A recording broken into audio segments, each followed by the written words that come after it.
Moving সার্ভিসের business একটি লাভজনক এবং চাহিদা সম্পন্ন ব্যবসা। এখানে সঠিক পরিকল্পনা এবং বাস্তবায়নের মাধ্যমে সাফল্য অর্জন করা সম্ভব। আজকের এই ভিডিওতে আমরা মুভিং সার্ভিসের বিজনেস কিভাবে করা যায় বিস্তারিত তথ্য ইনশাআল্লাহ আপনাদের সামনে তুলে ধরব। এই ব্যবসা করার প্রথমেই আপনাকে বাজার গবেষণা করতে হবে এবং লক্ষ্যবস্তু নির্ণয় করতে হবে। আপনার স্থানীয় বাজারে মুভিং সার্ভিসের চাহিদা এবং প্রতিযোগিতা কেমন আছে সেটা বোঝার চেষ্টা করুন। কতটুকু চাহিদা আছে এবং বিদ্যমান যে সার্ভিস প্রোভাইডারগুলো আছে, বর্তমানে যারা সার্ভিস দিতেছে তারা কিরকম সার্ভিস দিতেছে সেটা আপনি বোঝার চেষ্টা করুন।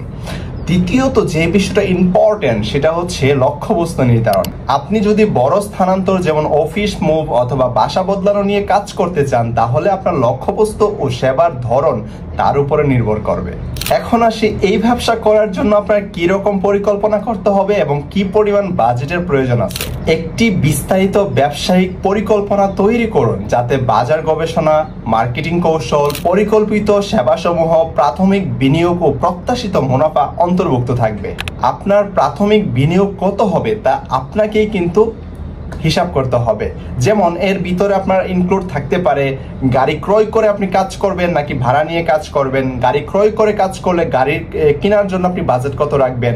তারপর যে সরঞ্জামাদি, বিভিন্ন যে সরঞ্জামাদের প্রয়োজন আছে, ল্যাপটপ, ডেস্কটপ, তারপর হচ্ছে আপনার মালামালের জন্য কার্টুন, প্যাকেজিং সিস্টেম, এগুলার জন্য আপনার কি কি সরঞ্জাম কিনতে হবে এগুলো আপনাকেই রিসার্চ করে বের করতে হবে। অফিস ভাড়া কত হবে, তারপর হচ্ছে আপনার কোম্পানির নামে বীমা করবেন কিনা তার খরচ, এবং মার্কেটিং খরচ। আপনার প্রতিষ্ঠানটা চালানোর জন্য তো আপনাকে মার্কেটিং করতে হবে, তাই না? মার্কেটিং ছাড়া বিকল্প কিন্তু কোনো রাস্তাই নাই ব্যবসা করার।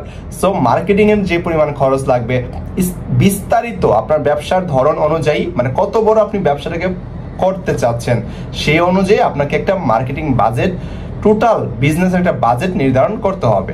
এখন আসি, আপনি তো সার্ভিস দিবেন, আপনি আসলে আপনার কাজটা কি? একটা মানুষ বাসা মুভ করবে বা অফিস মুভ করবে অথবা তার অন্য কোনো মালামাল মুভ করবে, সেক্ষেত্রে আপনার কাজগুলো এখানে কি কি হবে? আপনার মানুষ আপনার কাছে কেন আসে প্রথমে জানতে হবে। প্রথমে মানুষ আসে আপনার কাছে সময় বাঁচানোর জন্য। সে হয়তো তার অফিসের কাজে বিজি বা অন্য কোনো কারণে ব্যস্ত, অথবা সে এত মালামাল বহন করা তার পক্ষে পসিবল না, ইত্যাদি বিভিন্ন কারণে আপনার কাছে আসতে পারে। সো আপনার কাজ হবে এখানে তার মালামালগুলোকে প্যাকিং করা এবং লোডিং করা, গাড়িতে লোড করা, ট্রান্সপোর্টিং করা বা মানে নিয়ে যাওয়া আর কি। তারপর হচ্ছে আনলোডিং করা, গাড়ি থেকে নামানো এবং আনপ্যাকিং করা। তার কাজগুলি দ্রুত সাজিয়ে গুছিয়ে তার বাসায় দিয়ে আসা। এখন আসি এই ব্যবসা করার জন্য আইন এবং নিয়ন্ত্রণমূলক যে অনুমোদনগুলোর প্রয়োজন আছে সেগুলোর ব্যাপারে। ব্যবসা করার জন্য আপনাকে অবশ্যই আপনার স্থানীয় যে কর্তৃপক্ষ আছে, আপনি যদি ঢাকাতে হয় তাহলে সিটি কর্পোরেশন, কিংবা গ্রামে হলে পৌরসভার কাছ থেকে বা ইউনিয়ন পরিষদ থেকে আপনাকে হচ্ছে লাইসেন্স নিতে হবে ব্যবসাটা করার জন্য। এবং আপনার এই ব্যবসা করার জন্য আপনার যারা কর্মী নিয়োগ দিবেন তাদের বীমা নিশ্চিত করতে হবে আপনাকে। এর কারণ হচ্ছে আপনার বিভিন্ন দুর্ঘটনা ঘটতে পারে, আপনার মালামালের ক্ষতি হতে পারে। আপনার যদি বীমা করা থাকে তাহলে যে কোনো ধরনের দুর্ঘটনায় বীমা কোম্পানি আপনাকে সাপোর্ট দিবে। এখন আসি ব্যবসার হৃৎপিণ্ডতে, মানে মার্কেটিং ছাড়া একটা ব্যবসা কল্পনাই করা যায় না। মার্কেটিং করার জন্য আপনি বিভিন্ন সিস্টেম বা বিভিন্ন ওয়ে অবলম্বন করতে পারেন। তার মধ্যে একটি হচ্ছে আপনি একটা প্রফেশনাল ওয়েবসাইট তৈরি করুন এবং সোশ্যাল মিডিয়া প্ল্যাটফর্মে নিয়মিত আপডেট দিন এবং সেই আপনার বিভিন্ন প্রমোশন সোশ্যাল মিডিয়াতে শেয়ার করুন। দ্বিতীয়ত মার্কেটিং এর যে সিস্টেমটা আপনাকে অবলম্বন করতে হবে, আপনার স্থানীয় যে নিউজ পেপার আছে, থানা ভিত্তিক বা জেলা ভিত্তিক বিভিন্ন নিউজ পেপার এবং টিভি চ্যানেল আছে।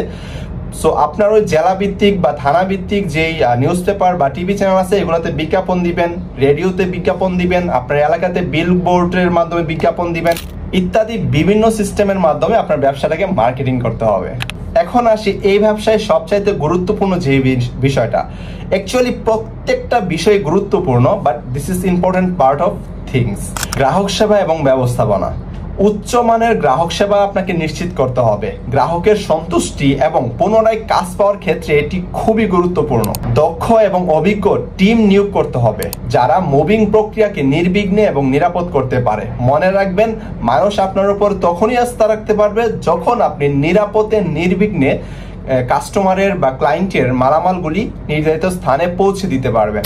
অ্যাকচুয়ালি মুভিং সার্ভিস বিজনেস একটি চ্যালেঞ্জিং বিজনেস, কিন্তু লাভজনক একটি ব্যবসা। এখানে যত্নশীল পরিকল্পনা এবং গ্রাহকদের প্রতি সহানুভূতি ব্যবহার আপনাকে ব্যবসায় সফল করে তুলবে। এই ব্যবসায় সফল হতে গেলে আপনার পরিষেবার মান এবং দক্ষতা ডে বাই ডে বৃদ্ধি করতে হবে এবং গ্রাহকদের সাথে সুসম্পর্ক বজায় রাখতে হবে। সো আশা করি আজকের ভিডিওটি আপনাদের ভালো লেগেছে। ব্যবসা সম্পর্কিত এমন আরো অনেক টিপস পাওয়ার জন্য কিন্তু আপনারা আমাদের ওয়েবসাইটে ভিজিট করতে পারেন www.softlam.com এবং ব্যবসা সম্পর্কিত এবং মার্কেটিং সম্পর্কিত এমন হাজারো ভিডিও পাওয়ার জন্য আপনি আমাদের ইউটিউব চ্যানেলটি সাবস্ক্রাইব করতে পারেন। ইনশাআল্লাহ দেখা হচ্ছে পরবর্তী কোনো ভিডিওতে। সো ভালো থাকুন, সুস্থ থাকুন, আল্লাহ হাফেজ, আসসালামু আলাইকুম।